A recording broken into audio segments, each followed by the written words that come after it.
افغان طالبان نے 2 امریکی شہریوں کے بدلے 20 سال قبل گرفتار کیے گئے اپنے ایک ساتھی کو چھڑوا لیا ہے۔ دونوں طرف سے قیدیوں کی رہائی کے اس معاہدے میں ثالثی کا کردار قطری حکومت نے ادا کیا۔ خان محمد، جن کو 2 دہائیوں قبل مشرقی افغان صوبے ننگرہار سے گرفتار کیا گیا تھا، کیلیفورنیا کی جیل میں سزا کاٹ رہے تھے۔ امریکی محکمہ انصاف کے مطابق خان محمد کو 2006 میں ننگرہار سے گرفتار کیا گیا تھا اور کولمبیا کی ایک جیل میں ان پر منشیات کے ذریعے آنے والے پیسے سے دہشت گردوں کی مدد کرنے کا الزام تھا۔ اس کے علاوہ خان محمد پر الزام تھا کہ وہ افغانستان میں موجود امریکہ اور نیٹو کے زیر استعمال ایک اڈے پر راکٹ سے حملہ کرنا چاہتے تھے۔ افغانستان کی وزارت خارجہ نے اعلان کیا ہے کہ امریکہ اور افغان حکومت کے درمیان ایک مثبت بات چیت کے بعد طالبان کے رکن خان محمد کو امریکی جیل سے امریکی شہریوں کی رہائی کے بدلے رہا کیا گیا ہے۔ امریکی میڈیا نے طالبان کی قید سے چھوٹنے والے ایک امریکی شہری کی شناخت ریان کاربیٹ کے نام سے کی ہے۔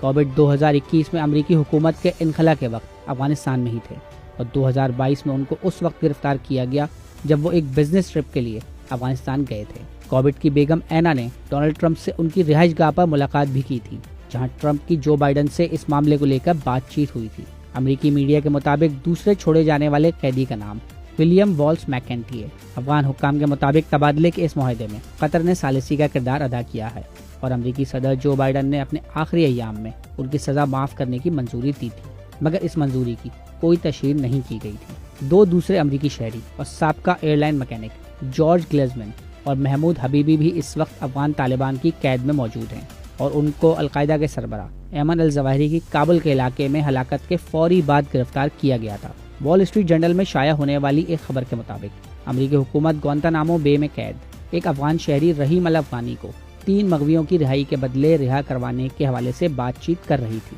رحیم الافغانی پر الزام ہے کہ وہ اسامہ بن لادن کے قریبی ساتھیوں میں سے ایک تھے اور انہیں 2008 میں گوانتانامو بے منتقل کیا گیا تھا، جہاں ان پر تشدد کے جدید طریقوں کا استعمال کیا گیا تھا۔